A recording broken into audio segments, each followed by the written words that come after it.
Hey gang, want to let you know that Captain Mark Gibson from Naughty Diver Charters and Jimmy Williams, our dive buddy from Ponce Inlet, is in the studio today. Hopefully you guys and gals are going to enjoy this show. We talked a lot about differences between the West Coast and the East Coast and why they get some species over there and we don't get some, or the ones we get are totally different size than they get over there. It's basically all about habitat and structure. Hopefully you guys and gals will enjoy the show. We appreciate you tuning into this one.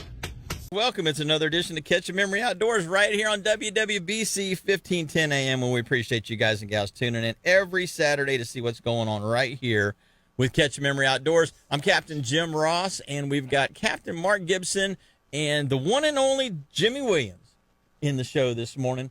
I tell you what, guys, a lot of things going on right now. You know, Jimmy, we were talking about before the show, we still got hurricanes in the Gulf, deer season open. Are they going to shut down bottom fishing? The bite in the lagoon's been awesome. There's so many things to talk about. So we're going to have a great show today because we got lots of content for you guys and gals, and just looking forward to getting back to doing some things now that the weather's a little cooler. Because, man, I tell you what, I stepped out this morning, opened the back door, let the dogs out. And felt good. Like, yeah, baby. I was like, I need to be in the stand. I need to be in the deer stand right now. But I had a great time last week. I got a chance to one of my good friends, Daryl McCall, called me up and said, "Hey man, I've got a guest spot available if you would like to try to go, do a little deer hunting." And that was in South Carolina? South Carolina.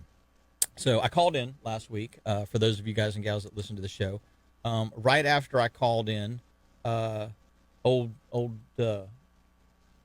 backstrap stepped out for me. Oh yeah. Yeah. Let that little 270 sing a little tune, baby. Good for him. Good for him. Yeah.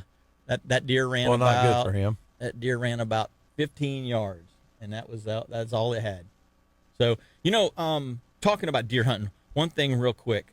So there's a lot of people that like to hunt, okay? And you don't always get to take the shot you want. Sometimes there's the shot that you're provided is not that perfect scenario. Okay. In my case, this deer was standing behind a bush, like a maple tree, had big leaves on it. Okay. And I'm looking at it and it's looking at me. Okay. It's looking at the blind because I was in a ground blind. It was raining that morning, so I decided to sit in the ground blind. And I'm looking, and this deer is just staring straight at me. So I don't have that broadside shot that you typically are expecting to get. Okay, you're like, I'll wait till he turns broadside, I'll shoot him. And there's two guys in my life that have made a difference in my hunting. One is my best friend, Dave. And Dave's like, aim small, miss small. That's his whole thing. You aim small, miss. So if you aren't perfectly lined up on your shot and you aren't 100% certain that you're going to be able to hit that animal and ethically harvest that animal, don't take the shot. The second person was a fella, really great customer, great fishing client that turned into a friend. We turned into almost best buds, if you will, and was Arthur Ty. And unfortunately, he passed away here earlier this year. But I learned so much about tracking, about deer signs, about the size of deer, just based on their hoof prints and different things like that. And Arthur's whole thing was kind of a takeoff, a spin-off of what Dave said. Aim small, miss small. Make sure that you're going to hit the target. Make sure you're going to hit the vitals. Don't just sling an arrow. Don't just pull the trigger and launch a bullet down range. And Arthur said, it doesn't matter how the animal is standing. If you can see where the heart is in the animal. So you have to envision if that animal's standing quartering away, it's in one area. If he's quartering to, if he's perfectly broadside, if he's facing you straight on. you have to look at the animal and say, okay, where is his heart? Because if you don't if you don't disconnect that pump, that deer's going a long way in most cases, as you know, Jimmy. So this deer is standing behind this maple bush, and I'm looking at him look at me, and I looking at my scope. I'm like, okay, I can see. I dialed in. He was pretty close. He was only about 70 yards. Okay. I dialed in, and I could see the center line of the hair going down his breast area, down from his brisket down through to his between his front legs.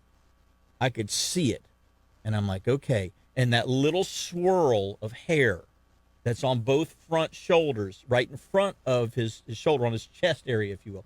I could see the two swirls in the scope, and I'm like, okay, up 1 inch, over 1 inch, just to the side of the dead line of the center of the hairs, laid it on him, pulled the trigger off, got the nice, flaring two-legged, back-legged kick, spun around in a semicircle, and crashed. Not more than 15 yards. And I'm like, perfect. So even though I had some obstruction, I could see what I needed to see because I knew the anatomy of the deer. And so what I'm saying to those guys and gals out there is, well, he was behind something, and you took a shot when the animal was behind a leaf or behind a bush or behind. It didn't matter. I had a clear path to his heart, and I knew where his heart was. And so I drag him into the back of the truck, take him to the skinning rack, and a fella I just met. I grew up with his dad, Ricky, but his son Chris, I just met. Lives over here in Cocoa. He was up on the farm as well. We start cleaning the deer down together, and he hangs them from the neck. I hang them from the back. I hang them from the back legs on the gambrel. And he's like, no, watch this. So he showed me.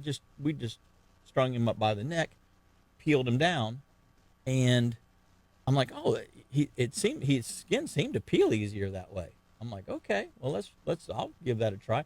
So anyway, we're cleaning him, and he's like, he looks at the intake hole, and he looks at the exit hole, and he goes, that deer was standing quartering too, wasn't he? And I was like, oh yeah, and he's like, what are you shooting? Because there's just there's rib cage blown out the side of his right side. Exactly. And so the entrance hole obviously was, the size of a 270. The exit hole was about the size of a silver dollar. He's like, what are you shooting? I said, 150 grain Federal Fusion. I don't shoot any of those ballistic tip. I don't shoot any of that stuff. I don't want fragmentation. I want to create a wound channel that you can drive a semi-truck through. So I shoot core lock style bullets.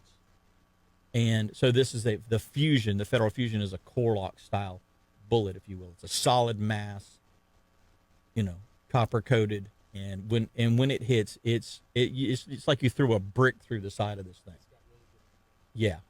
And long story short, when we start cleaning, and he's like, well, there's his heart, and he's holding, he cut the heart out, blew 2/3 of the right hand side of his heart completely off. He had one ventricle or whatever it is there that was still intact. And he goes, well, no wonder he didn't go far. He goes, you knocked the pump house right out of him. And I said, that's the only way that I know to shoot. If I can't hit the heart, I'm not going to pull the trigger. And he goes, man, that's a good thing to live by. Because the day before, we had 2 deer come in that they had to track with a dog, one of them, because he shot it too far back, and he shot it with a ballistic tip, a plastic polymer, ballistic tip. It fragmented. The bullet was actually, he shot it in the right side. The bullet was up by the left hip, underneath the fur. You could see the knot. So what it did is it went across, and then it traveled up like the air pocket between the meat and the skin, and traveled a foot like that inside of the animal. which if he wouldn't have hit it in the right spot, or if he would have hit it in the right spot, would have been fine, but he didn't hit it in the right spot. So, unfortunately, they had to track that deer quite a ways. Long story short, always shoot for the heart. And like I said, it doesn't really matter which direction the animal's facing. If you can envision where the heart is, if you can just look at the anatomy of a deer and you know where his heart is, if you can hit the heart, you can kill that deer. That's the bottom line. So, you know what? We're going to take a real short pause, and we're going to come back. We got Captain Mike Mann on the line this morning, so don't go away. Jimmy Williams, Mark Gibson, and myself, Jim Ross, are going to be right back with Mike Mann after these messages. Appreciate you tuning in every Saturday right here to Catch Memory Outdoors. This segment of the show is brought to you by Lamb Deck. And if you're looking for a great product to put on your boat, stop in Titusville and check Lamb Deck out. You can go to their website and see a whole bunch of cool stuff that they've done for everybody's boat up there as well. So just check them out. Jaden and Tom up there do a good job, so give them a shout, and hopefully you guys will be impressed. We got to go to the phone lines. Captain Mike Mann is on the line this morning. Good morning, buddy. Hey, good morning, guys. How are you today? Doing Mikey great. Are is you in the back house. out on the water, bud? I'm back out on the water. It's a little different conditions than we had yesterday, Jimmy. Yeah. I mean, there's still a little wind, but it's not quite as bad. It's, probably got 10 out of the northwest. It's chilly, though. I'm liking it, man. Yeah, I love it, man. I saw where we got some lows in the low 50s next week. Oh, that's going to be nice. That'll work. That'll work That's going for to be me. nice. Yeah, I'm like, okay, low 50s, I can make that work. We've already had a good morning. I mean, shoot, we had almost a slam and 3 casts. Nice. On soft plastics. But it ended up being 2 snook and 1 red, and then we ended up getting a trout a few minutes later, and we got another one on top water. We had a school of something pushed by us, and it must have been black drum. They lifted up from about a football field away, and they pushed right at us. We were throwing our officials, of course, couldn't get them to give us any bit of love. And I grabbed the shrimp, put it on, but by the time we got the shrimp on, they kind of skedaddled and vanished into nowhere land. I'm not even sure where they went. Yeah. You see any of those big jacks running around this morning? I haven't seen any yet. I'm sure there's some. I saw a few yesterday. As we were heading, we didn't even stop because they were out in the middle of the big open water, and I'm like, yeah, we're not going to stop there and try and fish those. Plus, we were having shrimp, and we didn't have anything artificial tied on yet because we were pretty much done for the morning. Yep. But, yeah, I did see him. Rescued a guy yesterday in a canoe who was trying to paddle upwind. So After he went downwind, right? Yeah, he said, I paddled out the day before, and it was really windy. I was thinking, well, at least the paddle back won't be too bad. Then the wind switched overnight from south to north, and, yeah, he would have died. Yeah, he was paddling uphill both ways, wasn't he? Yeah, so we pulled over, threw him on the panga, and towed the canoe back up to the park ranger station for him, and he was very thankful. I guess he had a flight last night back to Singapore, so he wouldn't have made it if we hadn't helped him. Yep. Hey, Mike, yesterday I was talking with the guys here before we started the show this morning. Yesterday was an absolute anomaly when it comes to fishing. We had a full moon. Yeah. We had a cold front push through, and we had a 15 to 20 mile an hour, actually not, north wind yesterday. Yeah. So strike 1, strike 2, strike 3. Somebody forgot to tell the fish. They were chewing. They were and chewing so far, yesterday. Everything's been chewing. I mean, we've got 2 really nice trout, probably a 22-inch redfish, and the first snook was they were both smaller snook.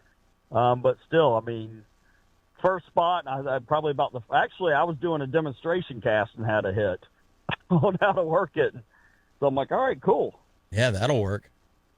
Yeah. I told the guy, but, I think we were a little bit prefrontal yesterday, and I think that's what turned that bite on. I think that was the wind in front of this cold front. Well, it was the wind in front of the cold, but it was, I drove through 3 showers and 1 rainstorm between my house and River Breeze yesterday morning. So, it was a little bit of rain. It was the actual front that came through yesterday morning.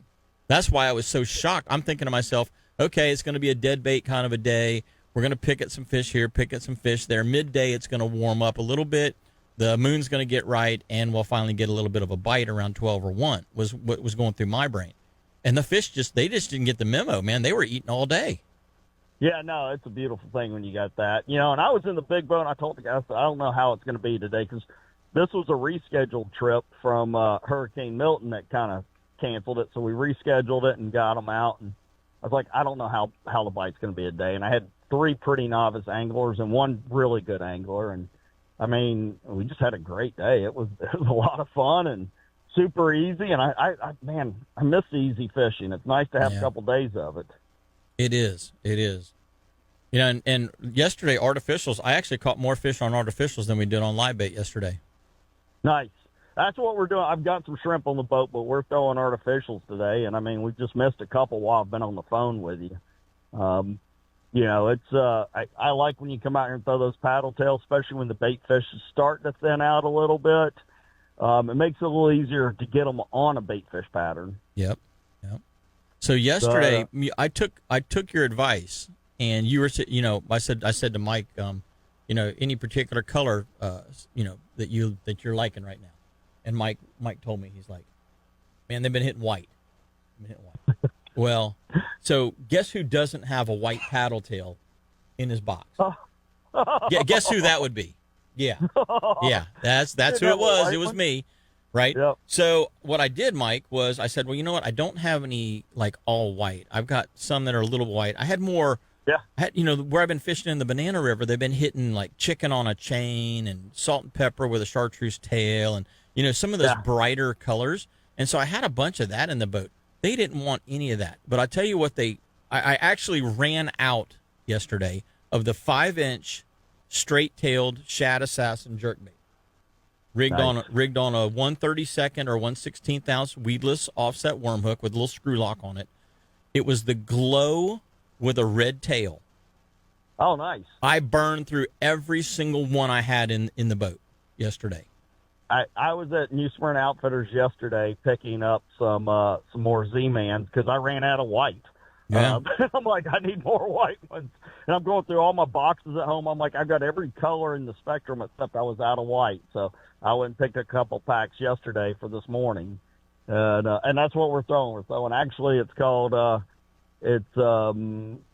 Slam Shady is the color. Yeah. And if anybody listened to last year or the year before, man, it's the color I started throwing this time of year, and it's been just outstanding. It's white with a little bit of gold flake in it. So that was the color that I threw in the paddle tail, in the 4-inch paddle tail, and we did good on that. But that Glow with a red tail, Mike, if you got anything Glow on the boat, yeah, I do. Give that a try, because that was yesterday.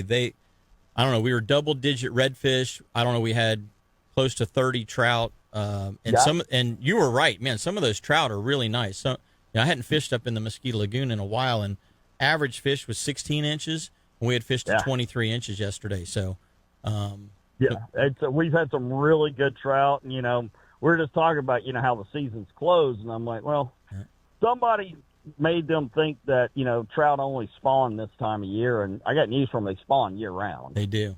Yep. That I don't know who thinks that this is the only time they spawn. Now this is when you do tend to catch some of the bigger ones, but the over 20 rule kind of saving a lot of those guys. And going back to that Slam Shady color, that white with a silver and gold kind of a flake on it. Yep.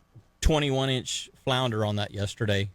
Oh, nice. Another thing that they've decided we can't keep right now. Right. So we had redfish, which we couldn't keep. We had trout, which we couldn't keep, and we had flounder, which we couldn't keep yesterday. Yeah. The one fish we got. You got to come a little to the north. Was a big giant black drum, and it was so big. I'm like, guys, it's going to be wormy. Yeah. So we let it go, and it's like, and I don't mind. I'm not a guy who catch and release everything. If somebody wants to keep something for a meal, I'm fine with that. I like to eat fish. I don't want a cooler full, but if somebody wants to keep something for a cup, for a meal, go home, go back to JB's and have lunch or something. Man, I'm good with that. Yep. Well, buddy, how does somebody get a hold of you if they want to get out and do some fishing? You can give me a call at area code 386-295-5991. You can go right to my website, fatfishguide.com. You can follow me on Instagram, CAPT Mike Mann with 2 N's, and Facebook, Fat Fish Guide Service. I've got days open. It's a great time to come fishing. I concur, buddy. It's a great time to be fishing. Appreciate the call this morning. Go Bulldogs. Thanks, Jimbo. Go Dogs. There you go. Thanks, Marky Mark. I see you, Mikey. Take care, See you, buddy. Pretty soon they're going to have a closed season on mullet. You know, I was thinking yesterday, there are so many mullet in the lagoon right now. I'm like, okay, we got to get the redfish to start spawning the way that mullet spawn. We got to get the trout to start spawning the way that mullet spawn. I mean, there were so many mullet yesterday. It was, and when you found a spot that was just jam packed with mullet, that's where everything was. Were they fingerling or like All sizes. All sizes. I didn't see a whole lot of the fingerlings. Most of the ones I saw, I would call them big fingerlings, you know, like 5 inches or so. Mm-hmm. But the majority of the fish were in that 7 to 9 inch range. And then you had mixed in, in the areas that we did best, it was little ones, medium ones, and those big 10 to 15 inchers. You know, those big full-size mullet. And in particular, the full-size mullet, when you found them, that's where you found the redfish. You found the trout around the other areas more, but you find those big mullet, the redfish were mixed in with them. Speaking of fingerling mullet, I have a funny story. I actually saw it on a YouTube channel with Blue Gabe, and they were fishing, and they had a bunch of leftover fingerling mullet, so he brought them home and scaled them and gutted them and cleaned them and fried them. So I was out several weeks ago, and we caught a bunch of fingerling mullet to freeze, and I kept a bunch out, and I scaled them and I fried them, and they were actually very good. I mean, you've heard of eating fingerling catfish. Mm-hmm. No different than fingerling mullet if you like mullet. I personally have never eaten mullet other than smoked. My dad used to smoke it a lot, and it was really good. But I fried these fingerling mullet, and they were good. So I was telling one of the captains, my buddy Mike Capt, about it. He started laughing. He goes, "Well, I'm gonna try that out on my firefighter friends first." But I hope he did, because I know they would like it. Yeah, you were loving it. You said it was so awesome. I'm telling So you. you took them. Now you just scaled them and then battered them and fried them whole. You know how I clean them? I clean fingerling mullet like I do a lionfish. I take a jet nozzle, and you go against the scales, and it peels the scales right off. Quick gut, cut their heads off, and whatever kind of batter you like to use. I like a little spicy type batter. So you left the tail on. Oh yeah, You left the backbone in. yeah. You eat everything. You just pull the backbone comes right out. Okay. And I mean, it's like taking a chicken wing and just sucking the whole meat off the bone. Really? I'm telling you, I know people use fingerling mullet for bait, and that's what they consider it as bait. But if you like mullet in general, you'll love this. It's a great delicacy. I'm finding out. I had some the other night. Mark, I'm not sure I'm that hungry yet. But he was swearing by I it. believe I it. cook a lot. I believe it. Yeah. Because I've eaten mullet. My grandfather used to smoke mullet, fry mullet. You know, heck, Tingley's Fish Camp used to have the fish fry every Friday. You know, and I mean, he was eating it them was up. like Now, I'm not quarter talking about these PBRs and you I'm know, not talking about these You're little talking about 3 like inches. little- I'm talking about the 5 to 6 inch. 5 to 7 inch mullet. Yeah. Silvers I or ain't blacks? that hungry Yes. yet either, but Both. I'm sorry, Silvers or blacks? the silvers. The silvers. Okay. Yeah. The blacks are West Coast, right? Well, we get them here too. Oh, do we? Because Yeah. I don't know that much about that. I just know they were all in the. Well, they also call them striped mullet on Yeah. the East Coast. So it depends on what part of the East Coast you're in. Some places they call them striped. Some places they call them Yeah. black. Yeah, I stopped at the dog beach over in New Smyrna. We walked the beach there, and I think my friend Sean Palikowski and we did like 6 throws, and we had like 300 mullet. Yeah. Yeah. Well, So when- you were ocean run 5 to 7 inch fingerling mullet, large fingerlings if you will. Yeah. well, yeah. when you're trying to learn how to catch the fish like under the water, and that's all you can get is the mullet that's swimming on top. Sometimes you eat what you can. We're, Hey, we're, I don't. All right, I'm so not- next I'm not time you picky. do this, you got to send me a video of you actually. I Dude, I want seen to it, FaceTime yeah. or something of you. Yeah. I want to see he you was eating eating one. them up. Yeah. It took me. I didn't I believe have a him at video first. of cooking them. I have a video of it. It just seems like a lot of work. It's not. It's not really. It's no different than skinning fingerling catfish. Now, so I mean, did you butterfly them? No. You just headed them, gutted them, knocked the scales off, battered them, and fried them. Yes. Yep. Well, I guess it'll work. I guess be hungry. I see people eating anchovies on their pizzas. Right, so, right. I'm telling you, it's a great little And that's snack. about as bait as you can get. Right. We'll have to swing over and with some All right, steak. next time you're cooking, you Yeah. call me. I'll come up. Just Yeah. make sure they haven't been floating dead in your live well for 10 hours. Yeah. I like We'll them bring the fresh. steak. The one that's stuck in the scupper that you didn't find Yeah. until 2 days later. Yeah. Yeah. Yeah, but exactly, Paul. Why not eat pepperoni? I do like pepperoni. You get that pizza for $5 at anyway. Fried fingerling mullet. Yes, sir. There you learn something Google. new. Hey, look up Blue Gabe on Hey, YouTube. so do you get them like if you pull through Burger King and you say I want a fried fingerling mullet, Happy Meal or whatever thing is, Do They they ain't put it no in the French telling fry what- holder? No telling I what mean, Burger are they- King will are they throw little in French there. fry after. container. Yeah. Right. No telling what Hey, Burger there's King. an idea right there. All righty, we're going to be right back with a whole lot more Catch a Memory with Jimmy Williams, Mark Gibson, and myself, so don't go away, gang. Hey, guys and gals, welcome back. This segment of the show is brought to you by Sun State Pest Management. If you like a clean house that doesn't have bugs in it, call Sun State because they're going to take care of you, get your problem taken care of. Whether you got carpenter ants trying to move in, whether you got the little sugar ants trying to move in, whether you got fire ants out in the yard, roaches, all the rest of those sorts of things, they can take care of any of it. Just give them a call. Sun State Pest Management right there in Rockledge. They've been in business for a long time, and they're going to continue to take good care of their customers. They want you to be their next customer that gives them a call. So give them a shout right there in Rockledge at Sun State Pest Management. Guys, you know what? We were talking a little bit about deer hunting, and, of course, this whole mullet fried thing come up. And, Jimmy, you just showed me a picture of these fried mullet. And fried fingerling mullet. So to me, when I saw the picture, I'm like, well, wait a minute. That looks like the way you would clean and fry a brim. You head it, gut it, scale it, batter it, and you're good to go. You drop it in the grease and let it fry. It looked exactly like the same way you would do, a bluegill or a brim. Traditional Southern people like scale their brim, gut them, head off, fry them whole, Yeah, eat the crispy tails. yeah. I get it. They're both good. Yeah. But I was raised. Don't quite. Well, I'm not picky, as you can tell. You can see by the physique. I'm right there with you. I'm not yeah. necessarily a Don't picky, miss too I'm not many a, meals, not do a we? picky eater, if you know what Yeah. I'm saying. But I like a good snook fillet, a good triple tail fillet. But then again, a whole cooked lionfish or a whole cooked snapper is good too. And hey, you know what? I guess if times get tough, I'm gonna have to learn how to clean and batter a fingerling mullet. Well, if they shut fishing down everywhere, that may be what we're.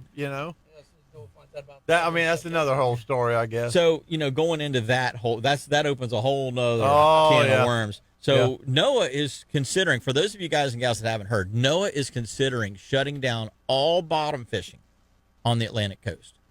And the reason is that there's too many red snapper that are dying. Yeah. We're not allowed to keep a red snapper. Red snapper out of season year-round in federal waters. But according to the feds, too many are being killed. Or be like sharks. As dead discards. Okay, so 4 in 10 is their number.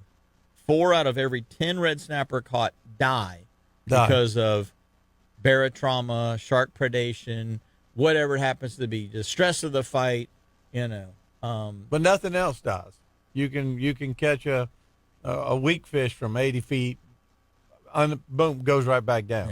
Yeah, he don't die. supposedly. Well, Supposedly. allegedly. Allegedly. Okay, so long story short, This is because the snapper. the red snapper is supposed to be in such an endangered state, and the dead discards, the mortality rate is so high, they're talking about shutting down all bottom fishing on the entire Atlantic seaboard, South Atlantic seaboard, where the red snapper range is. So no grouper, no lane snapper, no mangrove snapper, no flounder, no sea bass, no porgies, no grunts, no nothing. You Nothing. can't For a year, bottom correct? fish nothing for indefinitely Oh, it's at indefinitely. this point. Oh, yeah. Okay. So there was a comment period that ended, I think, on the 8th or 9th. That Yeah. You could write a comment. I wrote a comment, Yep. and I think- said, you guys need to get your facts straight because these unicorns do exist, and I think your numbers are flawed. And why don't you take the numbers from the FWC studies and from the studies that you've been doing for the last decade, discard all of the information previous to that, which was erroneous and flawed information, okay, which got the red snapper shut down in the first place. Take all of that erroneous information, throw it out, okay? That's bad data. Start with a decade ago when you started actually doing your own scientific catch analysis. Take that conjunction with the states. In our case, the state of Florida has been doing this for quite some time. They've been doing programs. They've got a program currently running, but they've been doing programs for the last decade as stock assessment type programs. Take that information and then formulate a game plan for your regulations or for your opening or closing of the red snapper fishery. And that was my 2 cents that I threw in there. Whether they take my 2 cents as a saltwater fishing guide or not, I don't know. Okay. Do I target red snapper every day? No, I don't. Can I catch red snapper? Every day. Stevie Wonder could catch red snapper. Yeah. Stevie Wonder could drive you out in the ocean and catch red snapper, even though he can't see the depth finder. Doesn't matter. Somebody could just tell him we're on a reef in 80 feet of water, and boom, guess what? Unicorn red snapper show up on the end of your hook. Yep. There they are. So where's the sea bass? Where's the trigger fish? The sea bass in particular are the one that concerns me. Yeah. Definitely not 113 inches. No. That's a giant. That's a giant. That's a greenhead. What we call a greenhead. Bump, Yeah. Big old green bumped head. Personally, I want to get a lot of flack on this, but I would like to bring back shark. Oh, absolutely. I would love to. That would do away with a lot of the capitalization for Yeah. Here's the reason why. Sharks, like every other animal on this planet, have the ability to learn, okay? And because they have the ability to learn, they know that a Cummins inboard diesel Hear it. in a 32-foot Stewart angler pulling up on the reef, that's a dinner bell. Yeah. That's a dinner bell. They know that Perkins, that single, that 3-cylinder Perkins chugging by is not a dinner bell. That's in a sailboat. But they know that Yanmar, that Cummins, that Detroit that pulls up and stops on the reef, that's a dinner bell. They know that Yamaha outboard that pulls up on the reef, that's a dinner bell. And they come to it. And until you take the ones out of the gene pool that are perpetuating the knowledge to the new ones that's a dinner bell, we're going to continue to have predation problems. You can't pull, yes, sandbars and bulls. You can't pull up on a wreck in anywhere from 150 to 250 feet of water and not have them immediately show up. You're trying to catch an amberjack. You're trying to catch a grouper. You can't get them through the sharks because the sharks are like, hey, dinner Look time. here. Yeah. Get ready, boys. It's like the ice cream truck driving through your neighborhood. And not only that, Every kid in the neighborhood knows the ice cream truck. They Yeah. know that music. and they know the sound of that experience. So whenever you hear the ice cream truck with the diesels in it pull up and start cutting circles on the reef, guess what? You start pulling those sharks out of the gene pool by selective harvest, 1 per boat per day. If it's a commercial scenario, 20 sharks per day, whatever it happens, whatever your number happens to be, 10 sharks per day, 20 sharks per day. Until you start taking the educated ones out of the gene pool, you're not going to stop what is happening on the reef right now or on the wreck right now. You're not going to stop it because they learn. And when one knows it, they're all going to know it. And the sad thing is, Jimmy, they're not going back to back to sea bass, why do you think that there's no sea bass on the reef? Because that used to be the predominant species in 80 to 160 foot of water. I don't, in my opinion, I haven't seen really, you might see a small one out here every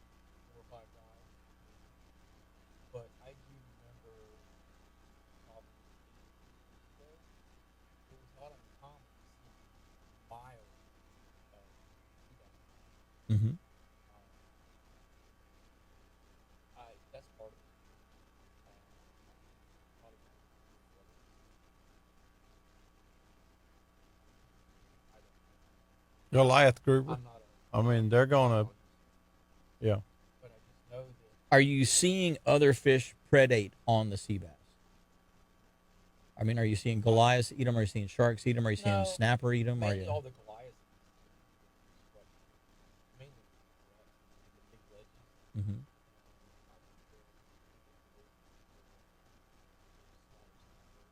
Flounder. I've actually lost like 200 pound fly. Just go to the sea, run flounder up. Oh, I bet it. I mean, it's a cool thing. That's what nature does. It's Yeah. it's cool to see. Yeah. Or you'll shoot at one, and there'll be another one next to it that's running, and then that one runs. And the last one goes fly. Yeah. But that's what they do. I mean, that's what they do. Interesting. So let's talk about West Coast versus East Coast, because you fish both, right? So let's I dive. you dive both, okay? So West Coast. I had a guy on my boat yesterday, and he's like, we were talking about offshore fishing, and he says, how come we don't catch more hogfish around here? He said, I've been going out on these charters out of Homosassa and Crystal River and Cedar Key and stuff, and he goes, we always go and catch big mangrove snapper, and we always catch hogfish. And I'm like, I don't know. That's a good question. The only thing that I can figure is we're at the same latitude. Should be similar. We get big Type ones of water. offshore. Yeah, it should be similar type of water temperature, similar type of bait, similar type of whatever.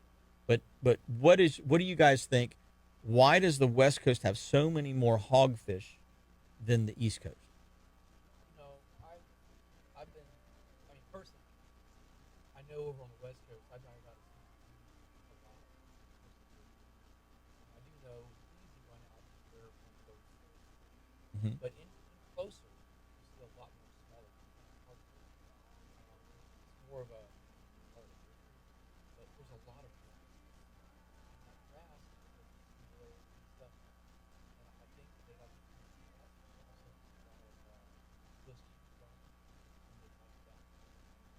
And is it shallower? yeah, it's a lot shallower. I mean, if you go out 20 miles from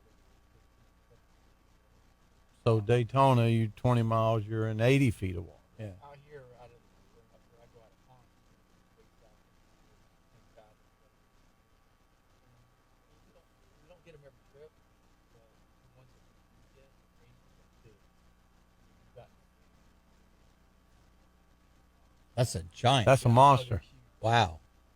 you'll be sitting in some Dinosaur coming through all by himself. There's usually not a female with it. It's just usually the big male alphas.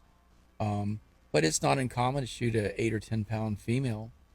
I know they change sexes, and I mean I don't understand all that. So they do like grouper, where they'll actually yes, morph into yes. they're transgender. Yeah, I guess. That's a whole nother subject.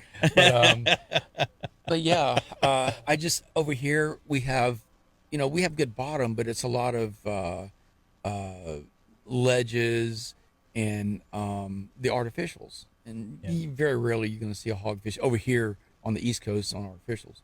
But It's always on a natural piece of bottom. yes, So West Coast has grasses and Swiss cheese, which is basically just eroded away limestone. yes, Okay, with little depressions, little dips, things like that, Yeah. little holes, not big ledges like you would see a break in the bottom, Yeah. like a 5-foot ledge or an 8-foot ledge. And somebody else made a comment, and I don't know if there was any research about this or not, but supposedly the Gulf has a little bit more salinity to the water than the East Coast, Okay. and they say that's the reason why some of the East Coast fish taste better, like our gag grouper over there. They have a much different taste than the East Coast gags. Really? Of course, they're not.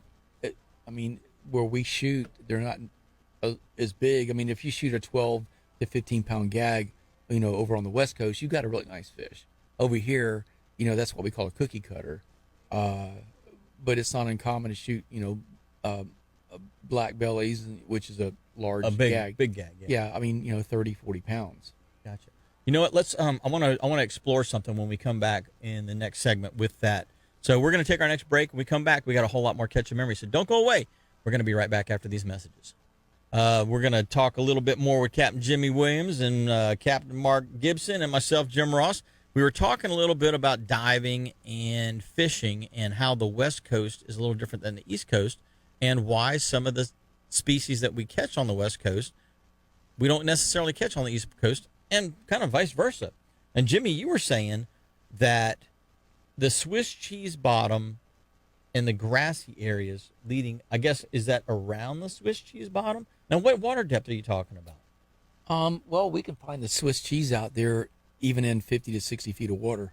But most of it is like in, I don't know, 15 to 30 foot. Okay.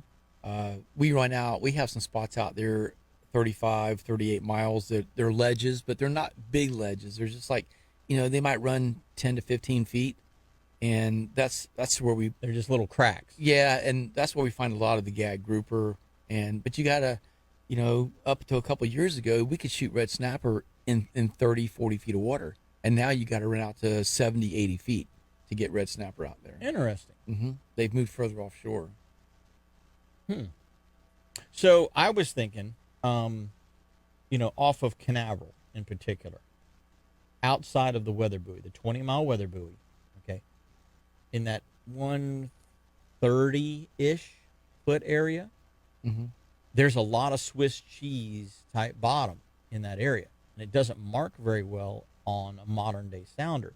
But back when we used to have paper graphs, those old Lowrance, the old Cytex. Yeah, Cytex X14s right. And some of those other ones, those paper graphs, my ex-father-in-law used to fish that area almost exclusively from just outside the weather buoy and going north because of all of that Swiss cheese bottom that his paper graph would actually properly mark that an LCD type graph will sort of miss, if you will. Now, with our new high definition down scans, side scans, all of that kind of stuff, you can start to see some of that stuff again. But on his Cytex, you could see holes that were sometimes 5 and 7 foot holes down into the limestone. And the fish would sit around the top of the hole, and then,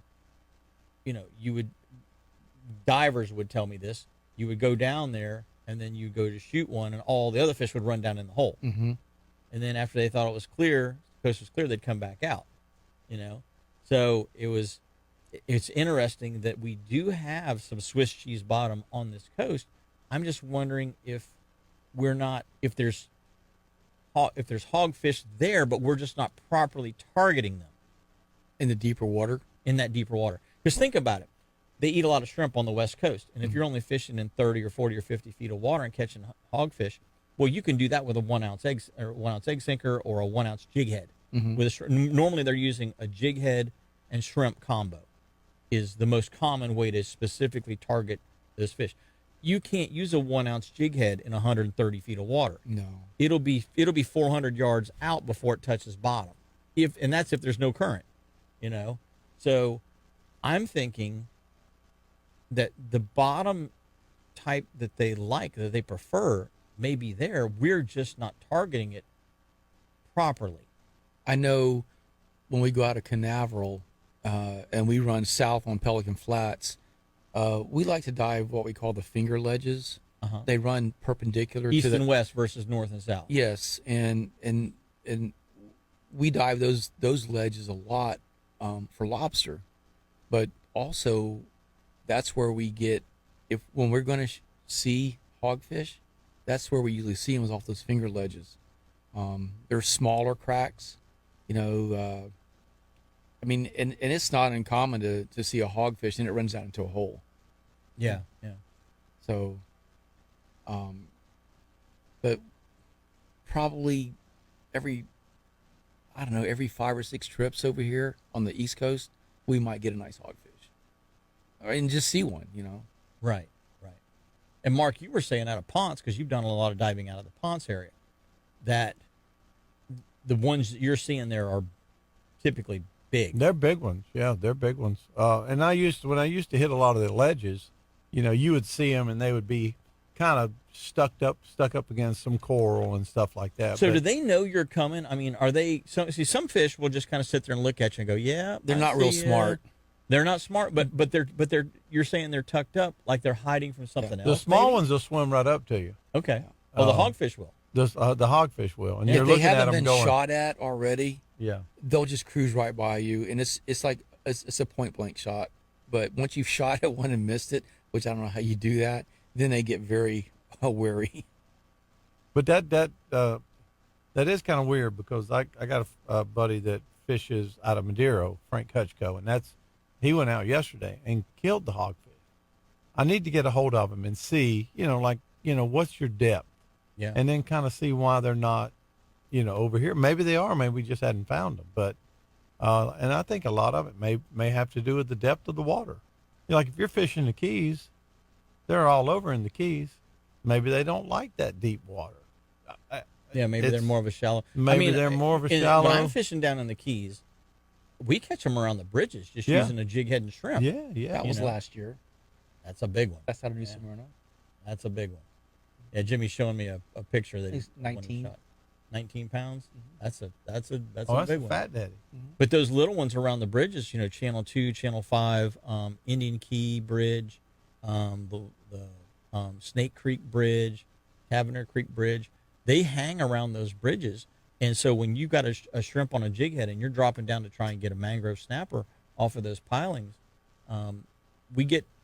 every year we get 2 or 3, over a couple of week period that I'm down there. And they're total bycatch. And most of them, they used to be when it was 12 inches was the limit. You could get them because they were 13, 14 inches. Now that it's 16 inch. Oh yeah, minimum, now yeah. they're all undersized, so they go back in the water. But it's still interesting that we catch them around the monuments. Yeah. that are out in the bay by Channel 2 and Channel 5. We get permit out there, and so you're fishing with crabs and shrimp and trying to get the permit. And of course, there's snapper around there, but you'll catch hog snapper on those monuments as well. And I'm sure everybody that's been down in that area knows where I'm talking about, in that Channel 2 corridor. It's funny to watch them because if you're just observing them and not trying to shoot them, the smaller ones, whatever, they'll travel and they'll go around the sea fans and they'll blow holes. And when they blow holes, small shrimp, small crabs, and then they'll grab it, and then they'll just move on to another sea fan, and they blow a lot around the sea fans. So I guess the sea fans themselves in the grass, they hold small, Crustaceans. Yeah. Yeah. It's interesting. So yesterday, for the first time in a while, we caught ladyfish and trout both. And of course, when you pull a ladyfish up, what's the first thing it does when you pull it out of the water? Starts shaking and slinging poop all over the right? place. And don't let it touch the deck. Do not let a ladyfish touch the deck, ever.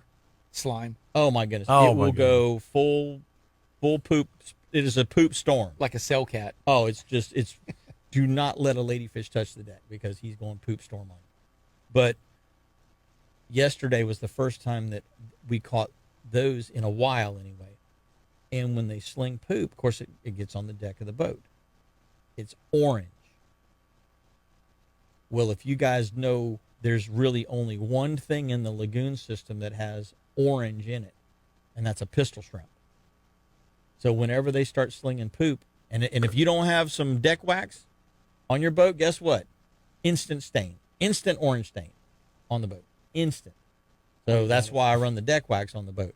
But when I see that, I know that's a bite that they're on, and so that's a way that I can target them. Is anything that has red or orange to it typically becomes a really, really good bait at that time of the year. I've heard of match the hatch, but I've never heard of match the crap. Yeah, match the crap. But so that was what made me, as soon as I saw that was what made me dig through my box and get out those orange or those red-tailed jerk baits that I had mentioned earlier when Mike Mann was on the show. So the 5-inch jerk bait is glow with a red tail. And the second we started putting those things on, I mean, it was game changer. It was not that the fish weren't biting because we were catching a couple of fish, but we went to catching one fish every 5 or 6 casts till we were getting double and triple hookups. Wow. On this spot that we were staked down on. And it was all because we had changed to that particular color, and that's the color that they were keying in on at that particular time. So, you know, it's funny how you can sit there, you know, as an angler, and you go out on the day and you're like, oh, well, I think they're going to eat this, or I think they're going to eat that. But it's funny how just little things like that, just paying attention to what's coming out of the back end of the fish that you're catching, can lead to a better bite because you know that's what they want to put in the front end of them. Yeah. And I burned through every single red-tailed bait that I had on the boat yesterday. Interesting. Yeah. So it's not rocket science, but it does take some observation. Hey, guys and gals, we're going to be back with a whole nother hour of Catching Memories, so don't go away. Captain Mark Gibson, Jimmy Williams, and myself, Jim Ross, are going to be right back after these messages. Hour 2 of Catching Memory Outdoors. Hopefully you guys and gals enjoyed hour 1.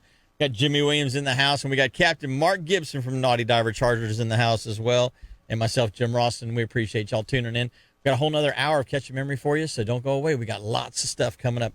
You know, Mark, we were talking about, you know, the black drum bite is picking up. The water's going to start cooling down. It was still 75 yesterday, but 75 yesterday was better than it was before I left to go deer hunting. It was almost 80 in the lagoon system. Yeah. So it has slowly dropped down a couple of degrees. And now with this cold last night, cold tonight, Gonna be hopefully even it's going to cooler. get down around 72, 71. And that's really going to kick in the sheep head, the drum, maybe even start some pompano running down the beach. That's what I was hoping. You know, I caught a nice redfish yesterday, or day before yesterday. Mm-hmm. And then I probably in the last 2 days caught 12 black drum.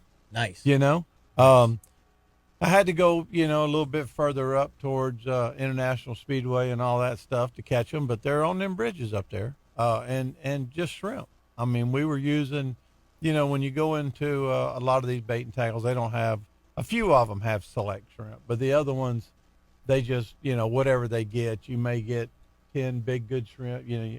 You buy 50 shrimp and 3 of them aren't even big enough to put on the hook. But I tell you what, I was dropping down 2 or 3 hooked at a time. I mean, and they were going crazy yesterday. So you're fishing bridges in the intracoastal system, and there's some heavy current. And with that wind, like yesterday morning was an outgoing tide, wasn't it? And north wind. And a north wind behind it. Oh, yeah. You've got 5 knots of current rolling Oh, it was through there. ripping. It was ripping.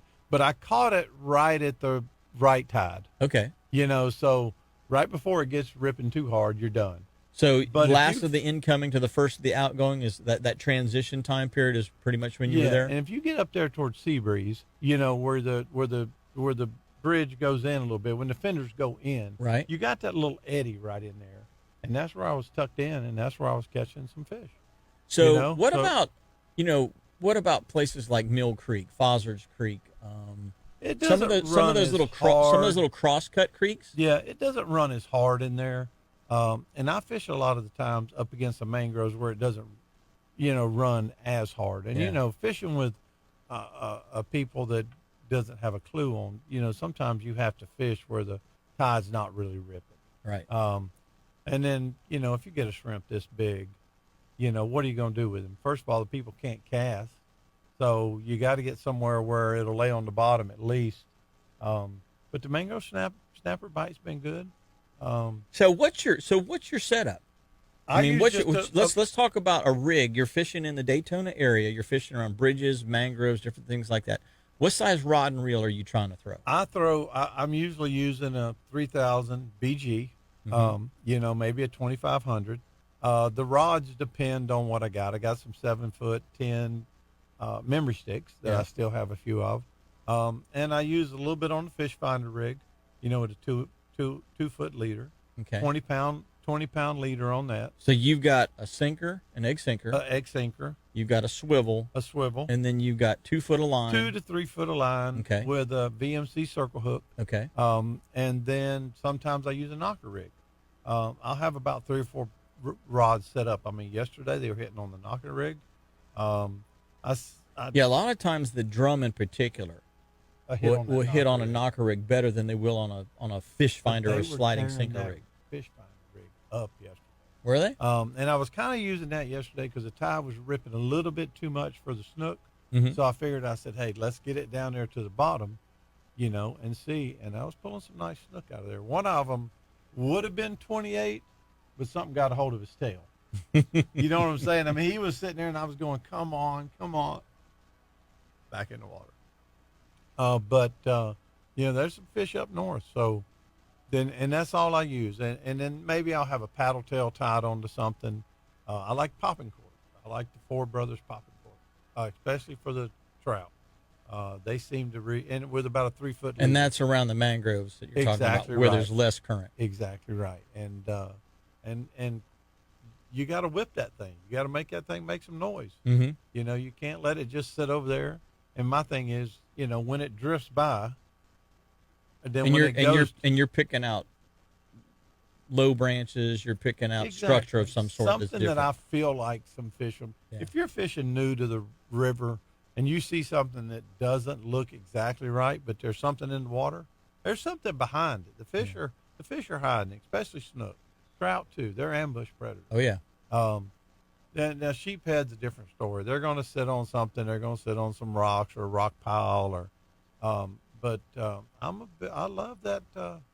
I love that popping cord, and only because Billy Pettigrew and I've been fishing these tournaments, and that's usually what I have to throw, because we're looking for that one flounder, and I must throw that popping cord 500 times, but I usually catch that one or two flounder, and that's a big thing too on a nice curly tail. Sometimes I'll put a big shrimp on there, but usually it's artificial bait on those popping cords.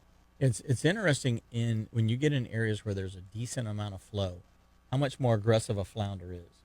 If you get an area where there's not much flow, very, very slow tide scenario, You pretty much got to hit them in the head. They want to smell it, sniff it, lick it. Then they're like, okay, maybe I'll go ahead and eat this thing. And but you get them out in that current, and all of a sudden they become a whole different fish. And that's just like when you're using those mud minnows. Every time you go out, you got to get them. You got to get them. Yeah. Half the time, nothing bites them. But I tell people, I'll drop them down and I'll just leave them in an area I know there's some flounder. And all of a sudden, I said, leave that pole alone. Yep. So I told this one kid, he was out there and he was eating. He had some Twinkies or something. I said, let me give you that Twinkie. I said, here, eat it. He's about to eat. I said, I took it from him. I said, that's what you're doing to the fish. Let him eat the. Yeah, Snatched the Twinkie out of his nose. I took the Twinkie right out of his mouth, bro. He goes, what are you doing? I said, that's what you're doing to the fish. Exactly. Let him eat it. Yeah. When that pole bends over, that circle hook's going to get him. And if he don't, it's going to bite him in half. I tell you what, the bluefish were all in the river the other day, too. They were all over the place. Bluefish, jacks, and just right there at the Dunlop Bridge, birds were diving, ladyfish were everywhere. And like you said, that first ladyfish jumped up. Bam! In the boat. Dang. Redfish, bluefish. Did you catch one fish or two fish? I don't catch the one. I only catch one. They're not out there. I'm there for the experience. It went over his head. It did. Did it it? did. Yeah, it did. So, guys, let's talk a little bit about going back to that offshore thing, because the wind can't possibly blow forever. Okay, it's going to try. It's been trying, but it can't blow forever. Eventually, we've got to get a day that we can get out on the water again. So we're coming into late. We're in still summer, but this morning actually starts to feel like fall again. Okay, so we're coming into fall. So late summer, fall is starting. What is your go-to when you're going offshore? What is your go-to fish that you're going to try and catch this time of the year, and what depth are you going to go to? Offshore. I'm going for red snapper myself. Trolling with a spoon because they're hitting everything. Yep. I've tried to stay narrow on the near shore side. And if the water cools off a little bit more, those weak fish are going to start showing up. Croakers. And then when it gets into the below 75 degrees, for whatever reason, they start getting back in that river. Sharks are showing up on the beach a little bit more. The water on the beach is clear. The water in the inlet's horrible. That's interesting. Yeah. Somebody was showing me the other day. I said, John's. But anyway, he goes, I said, man, that water in the river looks horrible. And he said, yeah, but the water on the beach is crystal clear.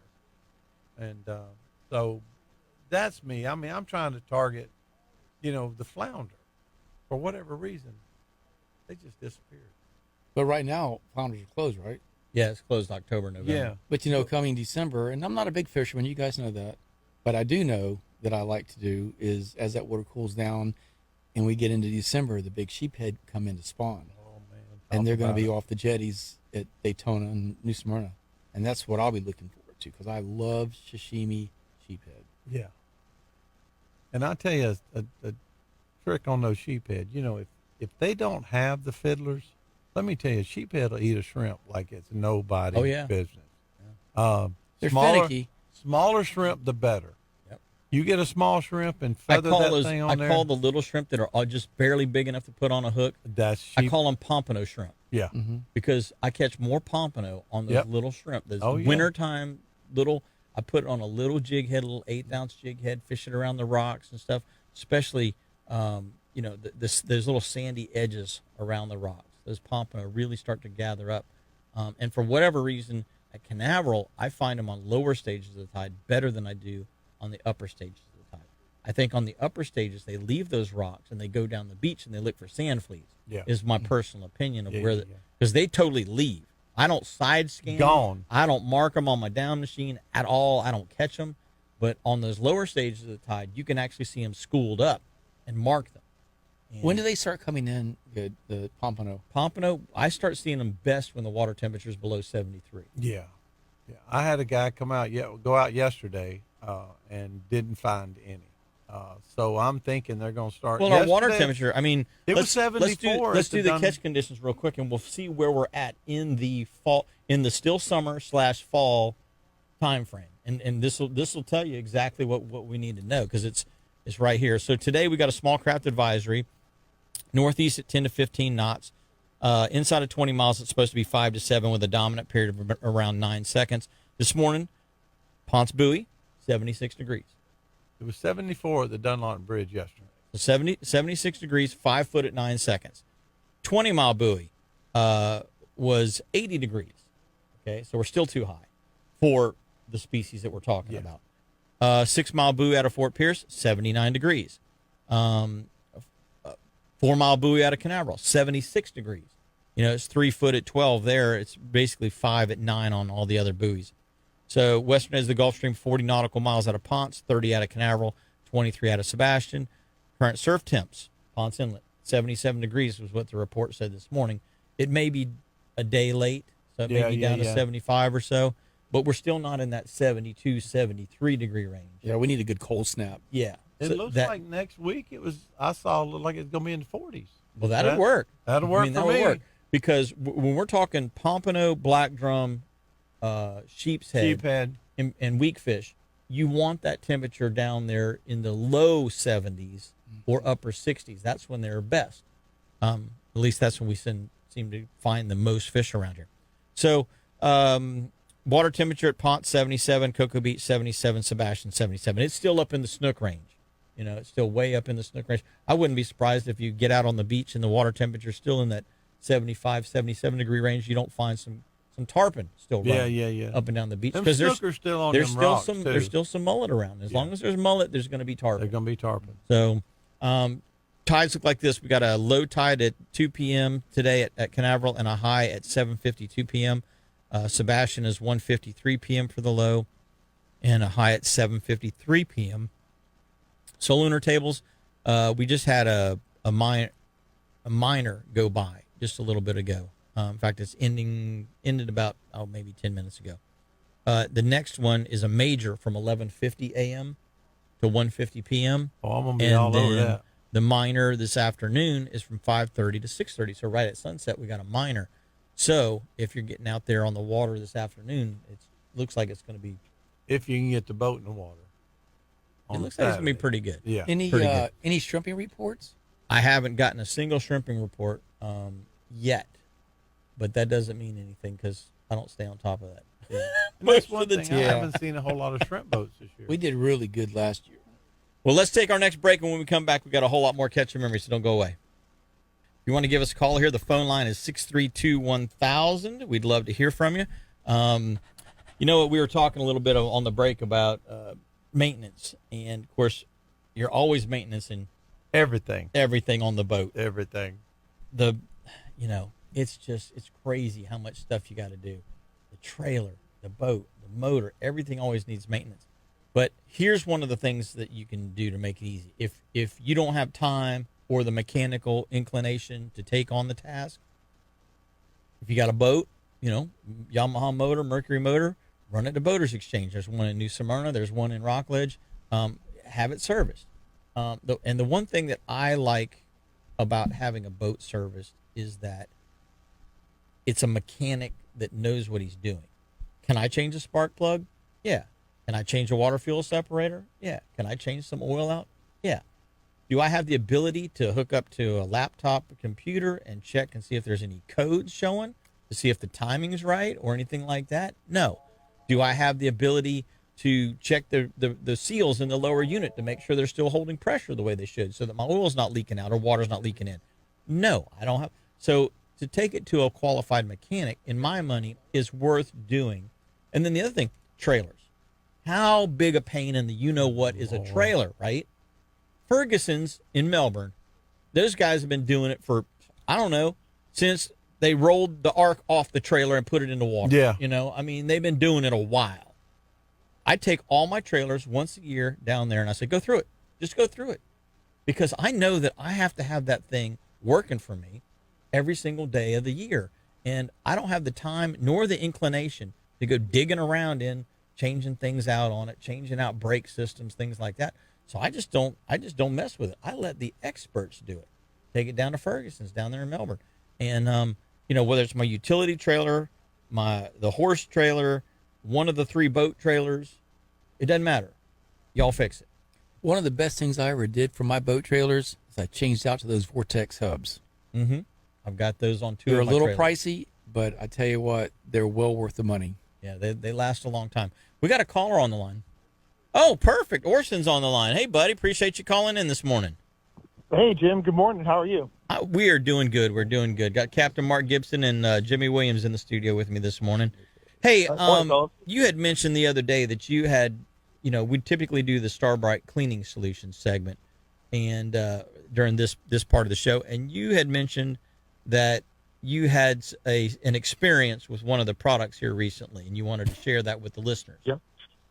Yeah, man. It was like, it's about as close as God experience as I think I ever had with Starbright. So, that the bane of, I don't know what boat manufacturer's thinking, but the boat I got, and these white rub rails, right? Yes. And my God, you can't keep a white rub rail clean to save your life. It gets that, from rubbing on stuff, everything leaves a mark. But the worst is you get these black dots, that's mold that is in it. And you will never get those black dots out. And you know how clean I keep my boat, right, Jim? Right. Immaculate. So, yes, drives me up a wall. So that I finally got a hold of this Starbright, the black mold remover with the yellow label on the front. Mm-hmm. And I tell you what, man, you take a little cup, wear some gloves, and you take a little rag, and you just take the rag, dab it into the cup with Starbright, and you just rub it on the rub rail because you don't want to get it all over the place. You know what I mean? You don't want to spray it with a spray bottle. Right. Just rub it on the rub rail where you have all that black mold. I did the whole perimeter of my boat, let it sit 15, 20 minutes, and it's like magic. It's like Jesus parting water. The dots are gone. I couldn't believe it. I was staring at my 5-year-old rub rail, and that I had never, ever gotten those dots out, and they're gone. And I was like, I just couldn't. I was floored, man. I love Starbright, but this is something like, and I know it sounds like I'm overhyping this stuff, but I tell you what, if you got a white rub rail, man, this is it. If you got the black mold dots in your rub rail. Yeah, that mold and mildew cleaner is one of my favorites. Because I'm using my boat all the time, and I'm taking a bucket and I'm splashing the deck down, and I'm getting home and I'm rinsing it with the hose and soap and water and whatever. And then next day I'm doing the same thing again. My boat never really gets a chance to sit and just air out and dry out. It's constantly got moisture inside of the hull because of all of the water that's being put on it. And that is one of the products that I rely on a lot. It is the mold and mildew cleaner, because it just makes life, like you say, it's so much easier. I use the spray inside of my hull, back in my bilge area. I take it out. I've got some pop out seat underneath my jump seats. I got some pop out storage containers, and I can get all into that under hull access area in the back of the boat. And I just get back in there and I just go to spraying. And man, I mean, within 10 minutes, it's white again. It's amazing how quickly it takes care of products, or takes care of mold. Oh yeah, and I mean on vinyl seats, I mean it just cuts right through it on vinyl seats. I mean it's like butter, you know. Yep. So it's like a hot knife and butter, just goes right through it. So good stuff. But hey, I wanted to ask you about something else. Did you hear about Minn Kota announced a new trolling motor? I know they brought one out last year, but what are they bringing another new one out? Yeah, it's amazing. I didn't even know I had one. It's called the Minn Folda. And literally, the Minn Folda? You can take the 72, the Minn Folda. You can take the 72-inch trolling motor, and it just folds in half, and you can put it in your hatch, and you can store it, and it's amazing. Sometimes it just happens on its own. But really excited. I have one. It's sitting in my yard right now. Absolutely useless. But I tell all the listeners, go out and get yourself a Minn Folda. It's just amazing. That's a. Well, I'll take any of the scrap parts you want. I'm pretty good at putting those things back together. Don't just throw it away.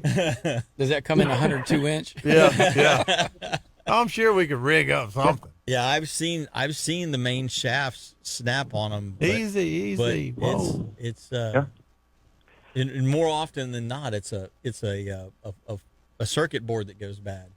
I've had two of them catch fire. Well, on the boat. That's not fun. I got the one that you hooked me up with, and let me tell you, they actually honored. I was 2 months out of warranty, and Minn Kota honored, the warranty and fixed it up for me. And knock on wood. Well, that's the interesting thing is some people will say, hey, I was only a month or so out, and they wouldn't do it. And it's almost like, who did you get a hold of that day? This was, I think it's called Brighter Days Marine in Edgewater. Super nice people. Got it in there, and they had it done within a couple weeks. I can't remember the lady's name, but let me tell you, when I did go to Brighter Days Marine, I did say, this lady said that Jim Ross said use his credit card. I'm kidding. But no, all aside that they did it. I was 2 months out of warranty, and they fixed it up. And the control box is what took a crap, not so much the brain of it, but and then your servo steers it. Because it was just, and then they actually put a new sticker on it and re-greased everything. And well, here's the thing about trolling motors, and I mean, some of them are only $2,500, some of them are $5,500. Yeah. The thing that I'm finding is, whatever brand you have is absolutely the best brand there is, as long as it's working.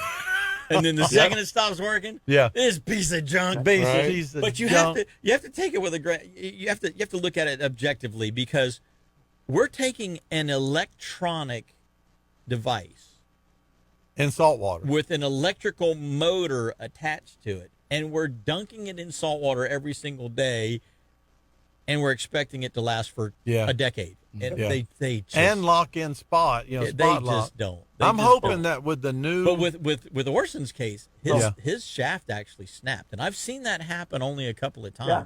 Open water, out in open water, didn't run into anything. And Jim, the only thing I have an issue with, I get the saltwater electric thing, I understand that, but they should be able to stress test these shafts. I mean, they know I'm putting this thing on a 27-foot boat if it's a 72-inch shaft. It ain't a little tiny bass boat. You would think, after all these years, they put these things through its paces. And I understand if I ran aground, I mean, I'd expect it to snap, right? That's a lot of weight to go onto a shaft. But I mean, we were just there in the mouth of Port Canaveral, and I started hearing popping, And man, that thing snapped and did a 180 and just slammed into the bow of the boat and took a chunk out of the bow of the boat. I'm like, expensive day. Yeah, you because know? gel coat chips, you get something that's like a microfiber chip or microfiber scratch, looks like a hair follicle. That's $300. What? Yep. You get a Yeah. real chip, a real ding, you bounce it off the dock Oh, and get something the size of a quarter. Oh, that's $500. Now you just slap a wrap Yeah. over it. I'm like, how in the heck are you getting $500 for a quarter size chip? But that's what that's what they're getting for That's it. what you do is Catch a Memory Outdoors Get your memory sticker right over top of it. That, Boop. don't think I. Yeah. Matter of fact, I need a couple today. I got. Well, you know, that's what I did to my Yamaha motor cowling. Yeah. So we were backing boats and moving boats around. Oh yeah. And I got one boat too close to the other boat, and I stuck the foot of the trolling motor that was on the bow of the one boat into It happens. the motor cowling on the other boat. Crunched it. Don't my ever admit anything like Catch that. memory You know? sticker went right over top. Right over top of it. They look good. Because they're $3,000 for a new motor cowling. And the sticker was like $3. Sticker was $3. So. Yeah. Well, Orson, thanks so much for the call in this morning. Sorry about your Yes, Minn Kota, but don't trust me. You are not alone. We all Yes, have sir. issues with Yep. stuff. But that Starbright Which- mildew stain remover is some good stuff. Yeah. Hey, and wish me luck, man. I'm going to take my OUPV test this morning here in about 1 hour. Oh, So, best of luck to to you, knock buddy. that out. Good luck, brother. Yes, Heck sir. yeah. Thank you. Remember, Y'all take care. Remember, red right return. Yeah. return. Hey, Red and over red, the it's a captain is controlled dead. crash is all it is. Go real slow. Thanks, buddy. All right, take care. Bye-bye now. All righty, gang. It sounds like we got another caller calling in, but we're going to take a short break. When we come back, we're going to be right back with more Catch a Memory after this. We appreciate you tuning in every Saturday morning right here to Catch a Memory Outdoors. This segment of the show is brought to you by Petrucci Insurance. And, of course, we've had lots of natural disasters this year. So you can expect your insurance is going to go up. In fact, I'm hearing as much as 25% on the low side. And I've talked to people here in the last week that have had their insurance double on them in the past year. So here's what I would recommend, and here's what I tell everybody. You know what? Your insurance company is in business to make a profit. They don't care about you. They care about their bottom line. Okay? So since they don't care about you, you don't need to care about them. And you may have been with your company for 20 years and you're a loyal customer and you think you're getting the good guy discount. But I'm telling you, it's worth taking the time to shop around and make sure that you're not getting taken advantage of. You got to make sure you're getting the best possible policy, the best possible coverage for the lowest possible price, because the insurance company is gambling that the thousands of dollars that you send them every year, that they won't have to give any of that back and that they can increase their bottom line. That's And you that's never the short check of it. That's the short of it. Yeah. So call Petrucci Insurance, 321-632-1200. 632-1200. Call them. They're an independent agent. They farm out to a bunch of different companies, and they find out whether or not you truly have the best policy. And you may. And But I then talked again- to that gentleman yesterday. But then again, you may not. Super, super, super nice guy. Don's a great guy. Yeah. Absolutely great Yeah. guy. So, and everybody in the office is fantastic. So, just do yourself a favor, especially because we've had, you're going to see increases. Make sure when you come up for renewal that you get with Petrucci Insurance, because it is going to save you some money 9 times out of 10. So, that's what I recommend. 321-632-1000. Call Petrucci Insurance. We're going to go to the phone lines. We've got Capt Ty on the line. Good morning, Ty. Good morning. How y'all doing? Doing good, buddy. How are you doing this morning? Hey, I can't complain. Just watching the fog roll across this lake up here in Georgia. You going to do a little deer hunting today, or are you freshwater fishing? Oh, no, I'm actually headed to the big game today, Tennessee, Georgia. Oh, he's pulling against me and Mike. He's a big Tennessee fan. Oh, you got Tennessee? Yeah, almost, So almost- your Go Dogs, Mike Mann's Go Dogs, and Ty's he's Go a Vols. Go Balls, yeah. He's such a good friend. I wanted to throw him in the water day before yesterday, but no. You talking about Ty's got those African pompano too dialed in, and we killed the black drum yesterday Right. and some snook. I mean, we just had 2 stellar days. and the man knows how to catch those African pompano too. Really? It's crazy. Well, so I was asking Mark earlier about his rigs for the drum, and he was saying that he likes a slide and sinker rig, but he also uses a knocker rig as well. What's your preferred way of catching those black drum, Ty? Well, I like a knocker rig with a number 2 J hook. I'm not a big circle hook guy, so I just like to just depending on the current. It really depends on what weight you're going to use, but I normally don't go over an ounce and a half. I stay anywhere between a half and an ounce and a half on a number 2 J hook, and I've had a lot of success with that.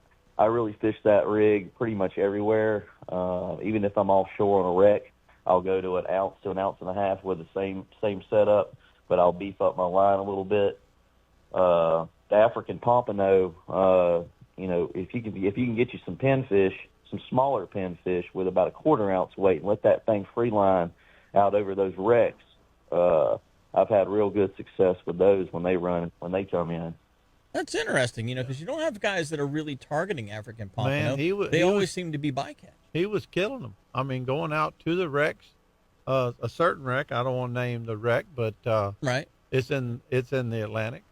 He was getting on them pretty hard. Eastern Atlantic or Western Atlantic? Well, I mean, it's out there. It's underwater. It's underwater in the Atlantic. Okay. He wants me to go, but my knees. I told him, Mark, we don't ever have to worry about getting GPS numbers out of you, brother. I told him that anytime I go that deep, it's going to be coming in from an airplane. You know what we call Mark, 9 Mile Mark. 9 miles. He doesn't go out past 9 miles. That's too far. That's 3 miles. Tire reef Mark. Yeah. But I tell you what, Ty and I got on them at that bridge yesterday, or day before yesterday, up there at Seabreeze, and Speedway Bridge up there, Basin. up there towards the High Bridge. The funny thing, Mark, is there's probably black drum on every single bridge between Sebastian. Stop it, Jim! I'm gonna hit your cough button. Hey, Ty, do you fish the chlorine barge at all for APs? I pass by that thing all the time. I mean, I just don't really. I got 1,200. I got 1,200 numbers out of there, so I don't really get to the chlorine barge much. I'm always going to a lot of my own private stuff that I found. Just what I do is basically like this past year, I did a lot of trolling for kings when they ran in, and when I was trolling, I was hitting that bottom finder, marking every hump, and I'd go back out there and hit those humps for million snapper, lane snapper, and all that, mangoes, stuff like that. But right. That's kind of what I've done over the years. Is once the kings roll in, I'll keep hitting that bottom finder while I'm trolling, and then I've just built up all my spots doing that.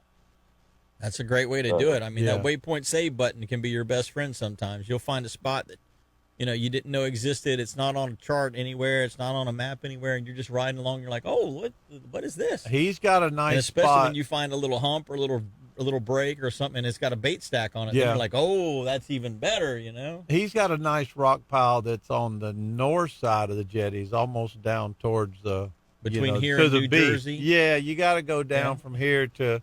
But no, he's like me. We're figuring out that river too. He does a lot of offshore stuff. He's got a real nice boat. So Ty, you were talking about African pompano, and that is not a species that most people are even familiar with, let alone try to target. So you're saying a small bait fish like a pinfish with a little 1/4 ounce knocker rig or something like that, just enough to kind of get it down in the water and let it free swim around in the current. That seems to be working for you. That's right. What pound? I prefer What pound leader are you using on that? Anywhere from 25 to 30. I do as light as I can get away with, because once you start getting over 40, them fish they're fishy. They know it. They know it's there. So, I mean, the lighter I can get away with, the better. Now, they don't have a tendency to run you down into structure, so you're not really worried about having a 40, 50, 60 pound, test line to try and keep the chafing down. That's right. You're gonna catch them in the water column. They're free swimming. They're over structure primarily, but they're hovering over it. So if you can get, you can get their head turned and kind of work them up, the first, 4 or 5 cranks, you pretty much got it unless you got a really big one. Now, But, when you're doing that, do you ever get any permit? I actually got a big permit this year on a wreck, and it was actually a keeper. It was a keeper, and it was really nice. I'll have to send you. I'll send it over to Mark, a picture of it, and he can show you guys. But I caught it on a charter. Actually, I had a group of 3 guys from Kentucky, and we got him up to the boat, and it was a nice fish. Yeah, the reason I ask is the only place that I've really ever seen African pompano in my limited offshore experience is over the Manicamp wreck, which is a barge wreck, that's 30 some odd miles northeast of Canaveral. It's probably 40-ish southeast of Ponce, I would imagine. And that wreck, the water, when I was on that wreck a couple of times, the water was clear because it was summertime, and I'm in a bay boat, so I've got to have really calm conditions to run those kind of distances comfortably, without beating my customers up. And the water was super clear. We went there to try to catch mangrove snapper, okay, because there's 10-pound mangrove snapper on that wreck. But when we pulled up, we could see a couple of African pompano, and there was a school of permit. And we actually could see down in the water column good enough that when we were catching, we had to drop down to 20-pound test to try and hook these mangrove snapper. And I had to try and chum them to try and pull them up away from the wreck and towards the boat a little bit more. And we actually were watching, you'd hook one, of course, the mangrove at 8 to 10 pounds, he's going to turn and he's going to run. And the Goliaths were coming off of the wreck and getting as many snapper as we were landing. But it was interesting to watch that whole dynamic going on with the water being as clean as it was on the couple of times that I've had a chance to fish that. But seeing those African pompano sort of up in the water column was really interesting too. Yeah, that's primarily where I've been getting those, is just in the water column. I will say this too, since those storms came through, if you can get a day where you can get out there on one of these wrecks, I mean, with that water as murky as it's been a lot easier to get the fish to the boat past the sharks. I've only been bit off twice in probably the last month. Because I guess they can't see it coming up and react as fast. So I've got a lot more fish to the boat when I've been able to get out there and hit these wrecks and fish for vermilions and lanes and pretty much cobia. A lot of cobia out there biting too. So, but it's been nice to get more meat in the boat. Boy, isn't that the truth? Well, buddy, we're up against our next break. We really appreciate you giving us a call this morning and kind of giving us a heads up on that offshore bite that's going on right now when guys and gals can get out there. Do you have any days open that somebody can get a hold of you and book some trips up? And if you do, how do they get a hold of you? So I have a website, wildfishadventures.com. You can go on there. It's got all my contact info. You can call me, you can email me, you can text me.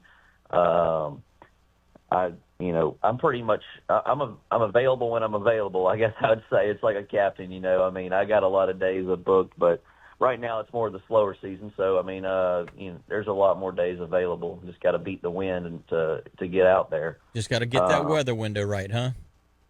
Yes, sir. So wildfishadventures.com. Send me a text or give me a call, Captain Ty. Appreciate it, buddy. Thanks so much for the call this morning. That was great to have you call in and give us that information. Go Bulldogs. Yes. Balls, baby. Hey, you have a great day and enjoy the game tonight. I'll call you later, bro. All right. Bye-bye now.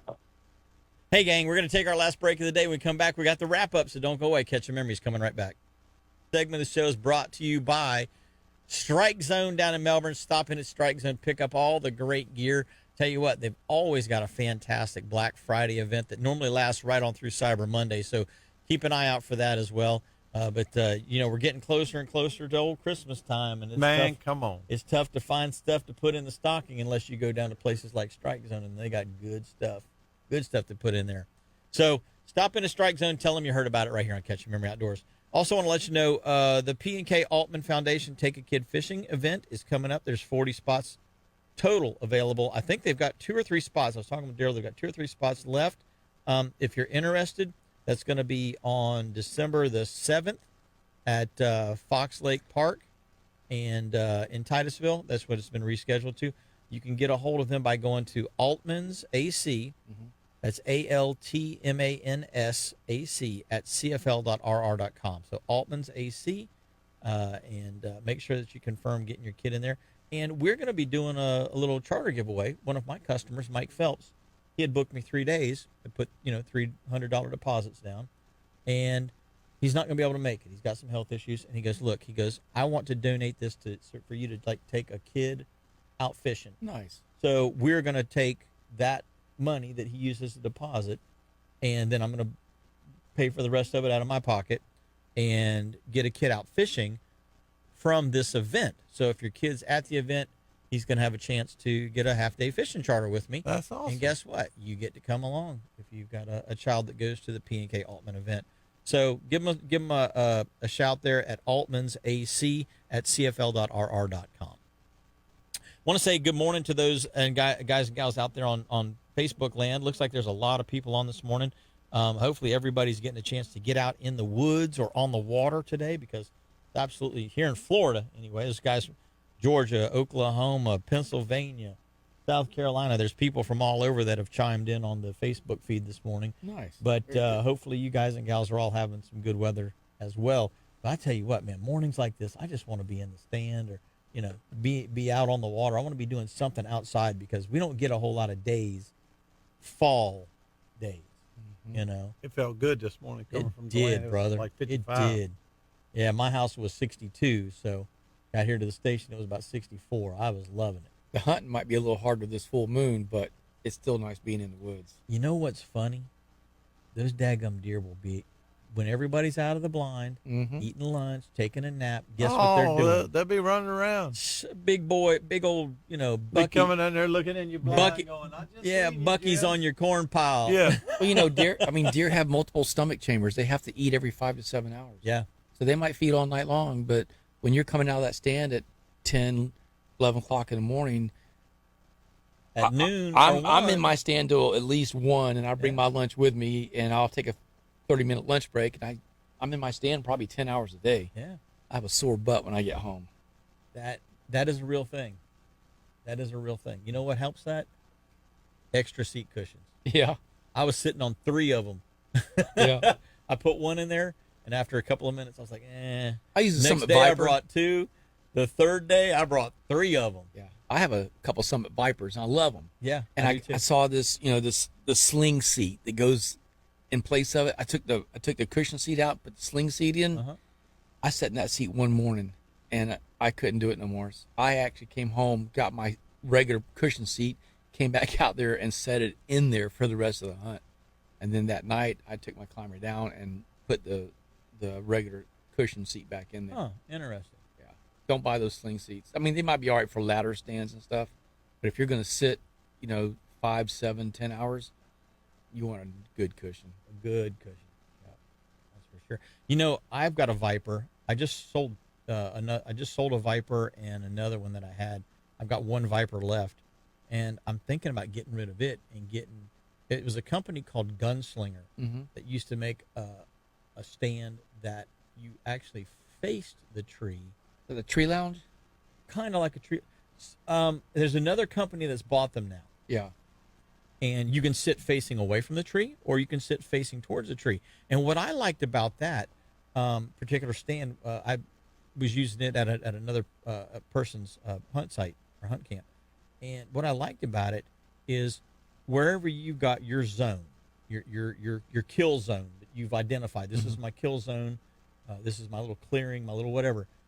You can orient that thing to be on the back side of the tree. So the tree is between you and your kill zone. And so if you set it up right, with a bow, obviously you can shoot.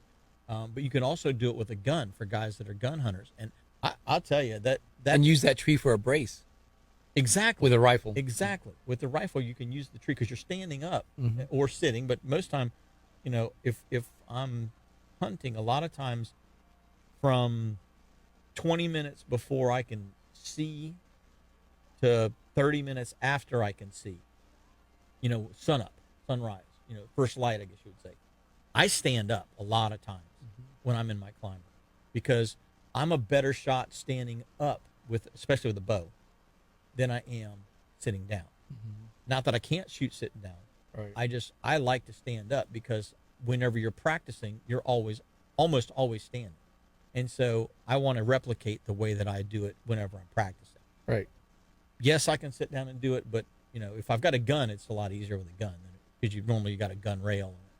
But with a bow to stand up, I just like to stand up and shoot better.